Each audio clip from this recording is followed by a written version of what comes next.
ನಾನು doctor A Sivaramakrishna, ಮೆದುಳು ಹಾಗೂ ನರರೋಗ ತಜ್ಞ, ನ್ಯೂರೋಭರತ್ ಆಸ್ಪತ್ರೆಯಲ್ಲಿ ಸಲಹಾ ವೈದ್ಯನಾಗಿ ಕೆಲಸ ಮಾಡ್ತಾಯಿದ್ದೀನಿ. ವರ್ಷವಿಡೀ ಹಲವಾರು ಕಾಯಿಲೆಗಳ ಬಗ್ಗೆ ಹಾಗೂ ಆರೋಗ್ಯದ ವಿಚಾರಗಳ ಬಗ್ಗೆ ಮಾಹಿತಿಯನ್ನು ನೀಡಲಿಕ್ಕೆ ದಿನಾಚರಣೆಗಳನ್ನು ಆಚರಣೆ ಮಾಡೋದು ನಾವು ನೋಡ್ತಾ ಇರ್ತೀವಿ. ಈ ದಿನಾಚರಣೆಗಳಂದು ಆರೋಗ್ಯದ ಬಗ್ಗೆ ಹಾಗೂ ವಿವಿಧ ಕಾಯಿಲೆಗಳ ಬಗ್ಗೆ ಮಾಹಿತಿಯನ್ನು ನೀಡಿ ಜನರಲ್ಲಿ ಅರಿವನ್ನು ಮೂಡಿಸೋದು ಮುಖ್ಯ ಉದ್ದೇಶ. ಏಪ್ರಿಲ್ 11ನೇ ತಾರೀಕು ವಿಶ್ವ ಪಾರ್ಕಿನ್ಸನ್ ದಿನಾಚರಣೆಯನ್ನಾಗಿ ಆಚರಿಸಲಾಗುತ್ತೆ. ಈ ದಿವಸದಂದು ಪಾರ್ಕಿನ್ಸನ್ ಕಾಯಿಲೆಯ ಬಗ್ಗೆ ಜನರಲ್ಲಿ ಜಾಗೃತಿ ಹಾಗೂ ಅರಿವನ್ನು ಮೂಡಿಸುವಂಥ ಕಾರ್ಯಕ್ರಮಗಳನ್ನು ವಿಶ್ವದಾದ್ಯಂತ ಹಮ್ಮಿಕೊಳ್ಳಲಾಗುತ್ತೆ. ನಾವು ಸಾಕಷ್ಟು ಸಮಯ ನೋಡ್ತಾ ಇರ್ತೀವಿ, ಹಲವಾರು ಮೆದುಳು ಹಾಗೂ ನರರೋಗ ಕಾಯಿಲೆಗಳನ್ನು ಕೇವಲ ವ್ಯಕ್ತಿಯನ್ನು ಪರೀಕ್ಷೆ ಮಾಡೋದರಿಂದ, ದೃಷ್ಟಿಸಿ ನೋಡೋದ್ರಿಂದನೇ ಆ ಕಾಯಿಲೆಯನ್ನು ಗುರುತಿಸಲಿಕ್ಕೆ ಸಾಧ್ಯ ಆಗುತ್ತೆ. ಇದರಲ್ಲಿ ಪಾರ್ಕಿನ್ಸನ್ ಕಾಯಿಲೆಯೇ ಒಂದು. ಹಾಗಾದರೆ ಪಾರ್ಕಿನ್ಸನ್ ಕಾಯಿಲೆಯ ಲಕ್ಷಣಗಳು ಏನು ಅನ್ನೋದನ್ನು ನೋಡೋಣ. ಮೊದಲನೆಯದು, ವ್ಯಕ್ತಿಯ ದೇಹದಲ್ಲಿ ನಡುಕ ಅಥವಾ ಕಂಪನ ಉಂಟಾಗೋದು. ಇದು ಒಂದು ಕೈ ಅಥವಾ ಕಾಲಿನಲ್ಲಿ ಪ್ರಾರಂಭವಾಗಿ ಕ್ರಮೇಣ ಎರಡೂ ಕಡೆ ಸಹ ಕಂಪನ ಅಥವಾ ನಡುಕ ಉಂಟಾಗೋ ಸಾಧ್ಯತೆ ಇರುತ್ತೆ. ಇದು ಸಾಮಾನ್ಯವಾಗಿ ವಿಶ್ರಾಂತ ಸ್ಥಿತಿಯಲ್ಲಿ ಸಹ ಈ ಕಂಪನವನ್ನು ಕಾಣ್ತೀವಿ. ಹಾಗಾಗಿ ಇದನ್ನು ರೆಸ್ಟಿಂಗ್ ಟ್ರೆಮರ್ಸ್ ಅಂತ ಹೇಳ್ತೀವಿ. ಎರಡನೇ ಲಕ್ಷಣ ಅಂತಂದರೆ ದೇಹದ ಎಲ್ಲ ಚಟುವಟಿಕೆಗಳು ನಿಧಾನಗತಿಯಲ್ಲಿ ಸಾಗುವಂಥದ್ದು. ಇದನ್ನು ಬ್ರ್ಯಾಡಿಕೈನಿಸಿಯಾ ಅಂತ ಹೇಳ್ತೀವಿ. ಮೂರನೇ ಲಕ್ಷಣ ಅಂತಂದರೆ ದೇಹದ ಸ್ನಾಯುಗಳು ಕೈಕಾಲುಗಳಲ್ಲಾಗ್ಬೋದು, ಬೆನ್ನಿನಲ್ಲಾಗ್ಬೋದು, ಕತ್ತಿನಲ್ಲಾಗ್ಬೋದು, ಸ್ನಾಯುಗಳು ಬಿಗಿತಗೊಳ್ಳೋದು. ಈ ಕಾರಣದಿಂದ ಕೆಲವೊಮ್ಮೆ ಆ ವ್ಯಕ್ತಿಗಳಲ್ಲಿ ನೋವು ಸಹ ಉಂಟಾಗೋ ಸಾಧ್ಯತೆ ಇರುತ್ತೆ. ಇನ್ನು ನಾಲ್ಕನೇ ಲಕ್ಷಣ ಅಂತಂದರೆ ದೇಹದ ಸಮತೋಲನ ತಪ್ಪೋದು. ಇದರಿಂದ ವ್ಯಕ್ತಿ ಕೂತಲಿಂದ ಏಳುವಾಗ ಅಥವಾ ನಡೆಯುವಾಗ ಆಗಾಗ್ಗೆ ಬೀಳೋ ಸಾಧ್ಯತೆ ಇರುತ್ತೆ.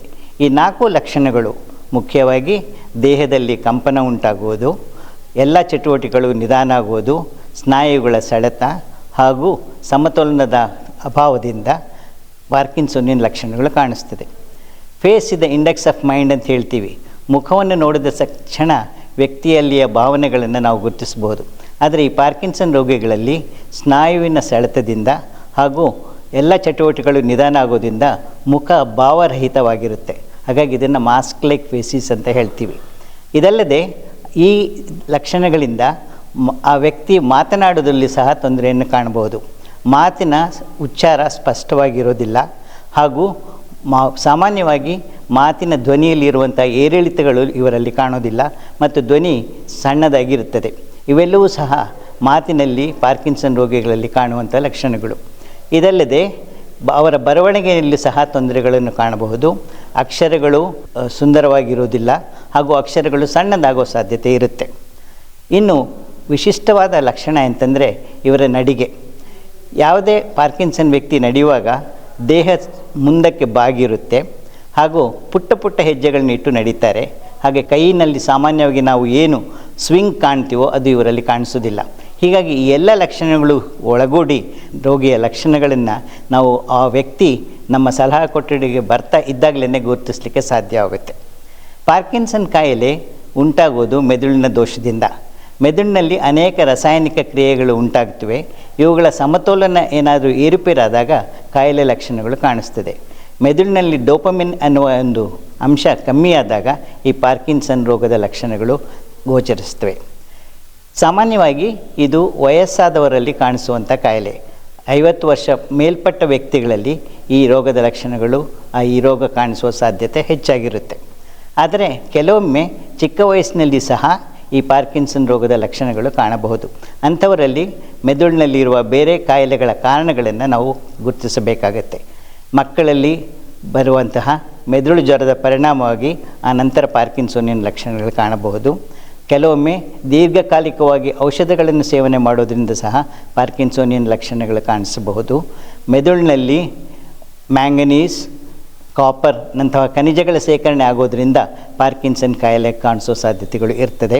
ಹಾಗಾಗಿ ಪದೇ ಪದೇ ತಲೆಗೆ ಪೆಟ್ಟು ಬಿದ್ದರೆ, ತಾವೆಲ್ಲರೂ ಕೇಳಿರಬಹುದು, ಫೇಮಸ್ ಬಾಕ್ಸರ್ ಮೊಹಮ್ಮದ್ ಅಲಿ ಅವರಿಗೆ ಪಾರ್ಕಿನ್ಸನ್ ಕಾಯಿಲೆ ಬಂದಿತ್ತು. ಹಾಗಾಗಿ ಪದೇ ಪದೇ ಮೆದುಳಿಗೆ ಪೆಟ್ಟಾದರೂ ಸಹ ಪಾರ್ಕಿನ್ಸನ್ ರೋಗದ ಲಕ್ಷಣಗಳು ಕಾಣಿಸೋ ಸಾಧ್ಯತೆ ಇರುತ್ತೆ. ಮೆದುಳಿನಲ್ಲಿ ಗಡ್ಡೆಗಳು ಅಥವಾ ಮೆದುಳಿಗೆ ರಕ್ತ ಚಲನೆ ಕುಂಠಿತ ಆಗೋದು, ಈ ಕಾರಣಗಳಿಂದ ಸಹ ಈ ಪಾರ್ಕಿನ್ಸನ್ ಕಾಯಿಲೆಯ ಲಕ್ಷಣಗಳನ್ನು ಕಾಣ್ಬೋದು. ಆದರೆ ಹೆಚ್ಚಿನ ಜನರಲ್ಲಿ ಸಾಮಾನ್ಯವಾಗಿ ವಯಸ್ಸಾದ ನಂತರ ಕಾಣುವಂತಹ ಈ ಪಾರ್ಕಿನ್ಸನ್ನಿನ ಕಾಯಿಲೆಯಲ್ಲಿ ಮೆದುಳಿನಲ್ಲಿ ಬೇರೆ ಯಾವುದೇ ಥರದ ಕಾಯಿಲೆಗಳನ್ನು ನಾವು ಕಾಣೋದಿಲ್ಲ. ಇದನ್ನು ನಾವು ಇಡಿಯೋಪತಿಕ್ ಪಾರ್ಕಿನ್ಸನ್ ಡಿಸೀಸ್ ಅಂತ ಹೇಳ್ತೀವಿ. ಒಮ್ಮೆ ಪಾರ್ಕಿನ್ಸನ್ ಲಕ್ಷಣಗಳು ಕಂಡುಬಂದಲ್ಲಿ ಇದಕ್ಕೆ ಚಿಕಿತ್ಸೆ, ಔಷಧಿ ಸೇವನೆ ಮಾಡೋದು. ಮೆದುಳಿನಲ್ಲಿ ನಾನಾಗಲೇ ತಿಳಿಸಿದಂತೆ ಏನು ಡೋಪಮಿನ್ ಕೊರತೆ ಇದೆಯೋ ಅದನ್ನು ಸರಿಪಡಿಸುವಂಥ ಔಷಧಿಗಳನ್ನು ಸೇವನೆ ಮಾಡೋದ್ರಿಂದ ಈ ವ್ಯಕ್ತಿಗಳು ಉತ್ತಮ ಚೇತರಿಕೆಯನ್ನು ಕಾಣಿಸಲಿಕ್ಕೆ ಸಾಧ್ಯ ಆಗ್ತದೆ. ಹಾಗಾಗಿ ಔಷಧಿಯನ್ನು ತಪ್ಪದೇ ಸೇವಿಸಬೇಕು. ಇಲ್ಲಿ ಒಂದು ವಿಷಯವನ್ನು ಗಮನಿಸಬೇಕಾಗತ್ತೆ. ಸಾಕಷ್ಟು ಸಮಯ ನಾವು ನೋಡ್ತಾ ಇರ್ತೀವಿ, ಡಾಕ್ಟ್ರೇ ನೀವು ಕೊಟ್ಟ ಔಷಧಿ ತಗೊಂಡಿದ್ದೀವಿ, ಆದರೆ ನನ್ನ ಕೈಕಾಲು ನಡುಕ ಇನ್ನೂ ಕಮ್ಮಿ ಆಗಿಲ್ಲ, ನಾನು ಹಿಂದಿನಷ್ಟು ವೇಗವಾಗಿ ಕೆಲಸವನ್ನು ಮಾಡಲಿಕ್ಕೆ ಆಗ್ತಾಯಿಲ್ಲ ಅಂತ. ಇಲ್ಲಿ ನಾವು ಚಿಕಿತ್ಸೆ ನೀಡುವ ಮುಖ್ಯ ಉದ್ದೇಶ ಅವರ ಎಲ್ಲ ಲಕ್ಷಣಗಳನ್ನು ಗುಣಪಡಿಸುವುದು ಅಲ್ಲ.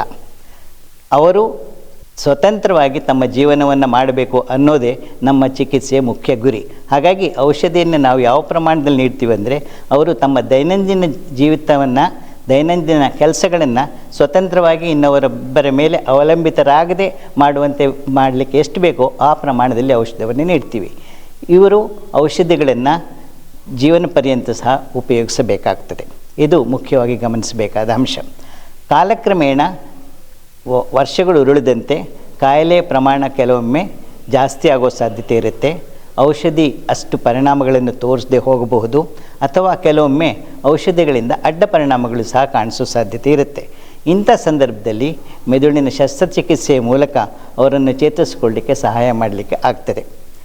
ಹಾಗಾಗಿ ಪಾರ್ಕಿನ್ಸನ್ ರೋಗಿಗಳು ಲಕ್ಷಣಗಳನ್ನು ಪ್ರಾರಂಭ ಹಂತದಲ್ಲಿ ಗುರುತಿಸಿ ಸೂಕ್ತ ಚಿಕಿತ್ಸೆಯನ್ನು ಪಡೆದು ಉತ್ತಮ ವ್ಯಾಯಾಮದೊಂದಿಗೆ ಹಾಗೂ ಸಕಾರಾತ್ಮಕ ಮನೋಭಾವದೊಂದಿಗೆ ಸಹಜ ಜೀವನವನ್ನು ಮಾಡಲಿಕ್ಕೆ ಸಾಧ್ಯವಾಗುತ್ತೆ ಎನ್ನುವ ಅಂಶವನ್ನು ಎಲ್ಲರಿಗೂ ಜನರಿಗೆ ತಲುಪಿಸುವಂತೆ ಮಾಡೋದೇ ಈ ವಿಶ್ವ ಪಾರ್ಕಿನ್ಸನ್ ದಿನಾಚರಣೆಯ ಮುಖ್ಯ ಉದ್ದೇಶ.